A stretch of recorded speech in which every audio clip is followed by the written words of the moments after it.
Gold, trusted gold buyers. మీరు తాకట్టు పెట్టిన బంగారాన్ని విడిపించి ఈ రోజు ఉన్న మార్కెట్ ధరకు కొనబడను. అసలు మంచు లక్ష్మి గారితో ఎలా పరిచయం సార్ మీకు?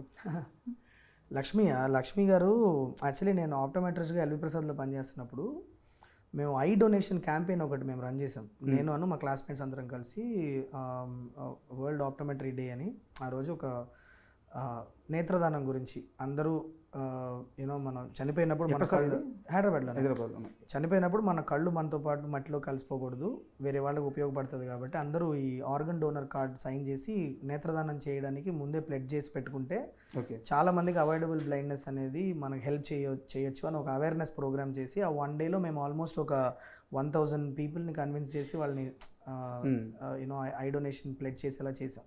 సో ఆ స్పెసిఫిక్ ప్రోగ్రామ్కి అంబాసిడర్గా మేము లక్ష్మి గారిని ఇన్వైట్ చేసాం అనమాట. అప్పుడు వాళ్ళు కొడతారో ఉలికి పడతారో షూటింగ్లో ఉన్నప్పుడు నేను వెళ్ళి ఇన్వైట్ చేశాను. సో అప్పుడు that is the first time we met. అక్కడి నుంచి నాకు వాళ్ళ ఫ్యామిలీలో ఎప్పుడన్నా ఐ రిలేటెడ్ ప్రాబ్లమ్స్ ఉన్నా, ఎవరికన్నా ఏమన్నా కంటికి సంబంధించిన ప్రాబ్లమ్స్ ఉన్నా నాకే ఫోన్ చేసేవాళ్ళు. So we use to be in touch like that. నేను సిడ్నీ షిఫ్ట్ అయ్యాక కూడా ఇక్కడ ఎల్వి ప్రసాద్లో ఎవరికి ఏమన్నా కావాలన్నా నేనే ఆర్గనైజ్ చేయడం అలా పరిచయం నాకు లక్ష్మి గారు. ఆ పరిచయం నాని గారి దగ్గరికి ఎలా డ్రైవ్ చేసింది?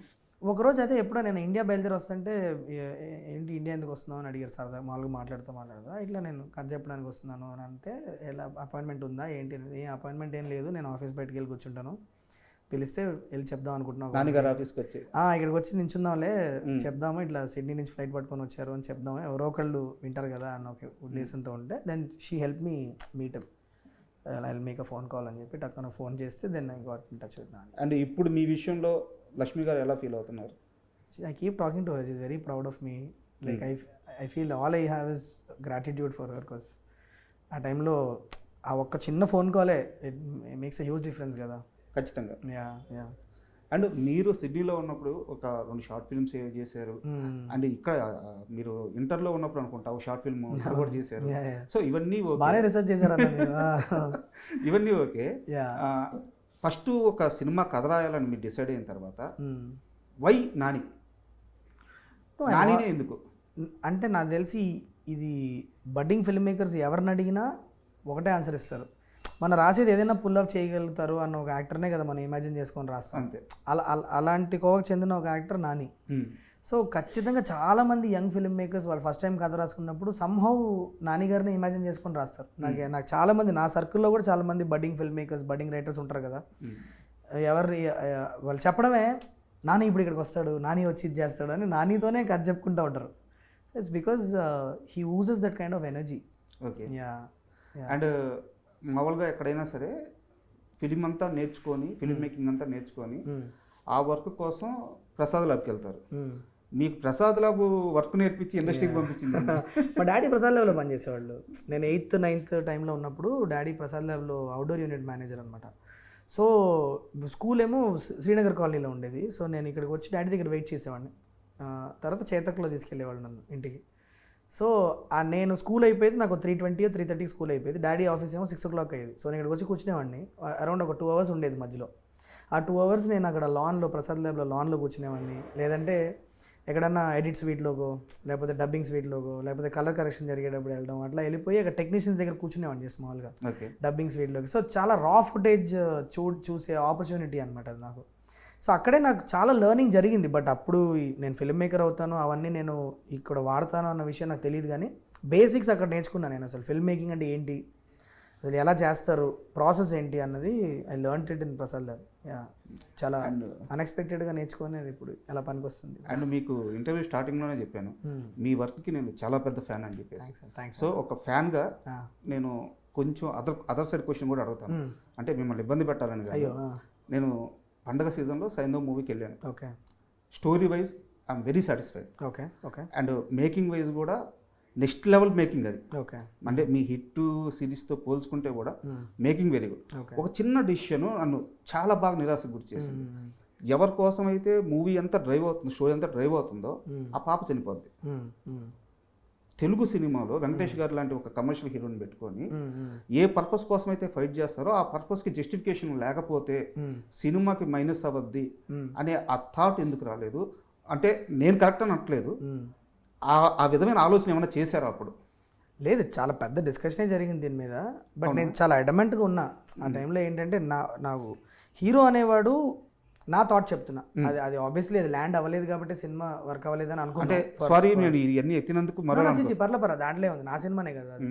సో నా స్ట్రాంగ్ ఆర్గ్యుమెంట్ ఏముంటుందంటే that's what makes him a bigger hero.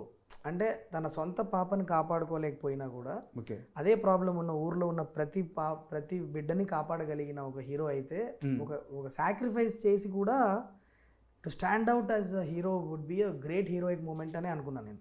Okay but అది ఎక్కడో నాకు తెలిసి lot of people appreciated me also for that. కొంతమందికి నచ్చలేదు, కొంతమందికి నచ్చింది కూడా ఆ concept. Okay somewhere majority of the పీపుల్కి నచ్చలేదు, ల్యాండ్ అవ్వలేదు, వెళ్ళేది. అది ప్రతి రైటర్కి ప్రతి డైరెక్టర్కి ఒక్కొక్కసారి మిస్ఫైర్ అవుతుంది. అదే ఒక థాట్ స్ట్రాంగ్గా నమ్మి డెఫినెట్లీ నేను చాలా మంది నాకు చెప్పే ఒక విషయం ఏంటంటే నేను తప్పు చేసినా రైట్ చేసినా చాలా కాన్ఫిడెంట్గా చేస్తా. అది నా స్ట్రెంగ్త్ అని చెప్తారు. చాలా నేను జంకను. నాకు కరెక్ట్ అనిపిస్తే నాకు ఆ పాయింట్ ఆఫ్ టైంలో నాకు ఆ కథ కరెక్ట్ అని అనిపించింది. ఇవాళ కూడా ఐ స్టాండ్ బై దట్. నాకు ఆ పాయింట్ ఆఫ్ టైంలో ఆ కథకు అదే కరెక్ట్ అనిపించింది. ఓకే అందుకే చేశా, కాన్ఫిడెంట్గా చేశా. ఆ తప్పు అయింది, అందుకే కాన్ఫిడెంట్గా రెస్పాన్సిబిలిటీ కూడా నేనే తీసుకున్నాను. ఇట్ ఈస్ నో బడీస్, అందులో ఎవరి ప్రమేయం లేదు. సైంధవ్ అనే సినిమాలో జరిగిన ప్రతి విషయం శైలేష్ అన్న ఒక వ్యక్తి డెసిషన్ తీసుకుంటేనే జరిగింది. కాబట్టి it is my baby, it is my responsibility. అది నేను చాలా క్లియర్గా ఉన్న విషయంలో. యా.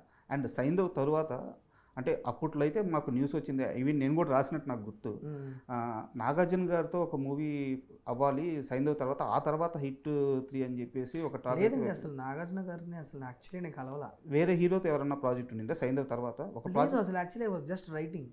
నేను ఓన్లీ రైటింగ్ స్పీడ్. ఒక ఇంటర్వ్యూలో మీరు కూడా చెప్పారు ఏమని, సైంధవ్ అప్పుడు సైంధవ్ రిలీజ్ అవ్వలేదు, ఓకే సైంధవ్ వర్క్లో ఉన్నారు, ఓకే ఒక ఇంటర్వ్యూకి వచ్చారు, సైంధవ్ తర్వాత వేరే ప్రాజెక్ట్ ఉంది, దాని తర్వాత హిట్ 3కి వెళ్తానని. నో సైంధవ్ తర్వాత హిట్ 3 ఇప్పుడు అప్పుడే అవుతుందని నేను అసలు ఎప్పుడు ఎక్స్పెక్ట్ చేయలేదు. నాన్నగారు కూడా చెప్పారు, చాలా అన్ఎక్స్పెక్టెడ్గా మాకు స్టార్ట్ అయిన ప్రాజెక్ట్ హిట్ 3 అనేది. Somehow the stars align for మీ.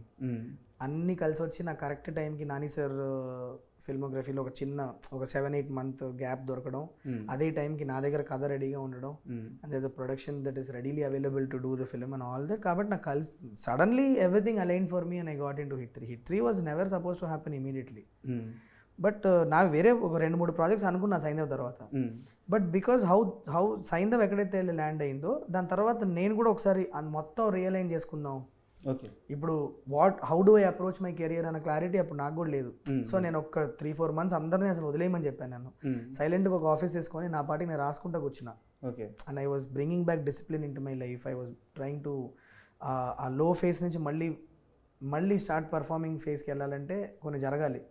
ఆ ఎనర్జీ పొందే ప్రాసెస్లోకి వెళ్ళిపోయాను నేను అప్పుడు. దాని మధ్యలో నాకు హిట్ 3 అన్న ఆపర్చునిటీ దొరకడంతో టక్మని ఇంకొక ఎనర్జీతో వెళ్ళి చేశాను. ఓకే. అండ్ వేరే విషయానికి వస్తే రమ్యకృష్ణ గారు అంటే మామూలుగా చాలా మంది హ్యూజ్ ఫ్యాన్స్ ఉంటారు అనమాట. జస్ట్ ఆమెను ఒకసారి చూస్తే చాలు అని చెప్పేసి మీరు ఏకంగా వెళ్ళి కిస్ చేసేసారంట. సార్ నేను చిన్న పిల్లోడు సార్ అప్పుడు. మీరు అంత బ్లంట్గా క్వశ్చన్ అడిగితే చాలా దరిద్రంగా ఉంటుంది. No but it was when I was in that was 3rd standard అనుకుంటా, 2nd స్టాండర్డ్ 3rd స్టాండర్డ్లో ఉన్నాను అప్పుడు. అమ్మోర్ సినిమా రిలీజ్ అయినప్పుడు కోటరామకృష్ణ గారు దగ్గర మా డాడీ పనిచేసేవాళ్ళు. సో అప్పుడు ప్రివ్యూ షోస్ జరుగుతున్నప్పుడు అలా ఒక చాలా క్యూట్ మూమెంట్ అది. అప్పుడే మేడంని ఫస్ట్ టైం చూశాను, ఇంతే ఉన్నా నేను అప్పుడు. ఆవిడ మోకాల దాకా ఉన్నా, వెళ్ళి చున్నీ మెల్లిగిలేలో పట్టుకుంటే ఇట్లా కిందకి వచ్చి హాయ్ అని చెప్తే నాకు చాలా నచ్చింది అని చెప్పేసి I pecked her on my cheek and I ran back to my dad.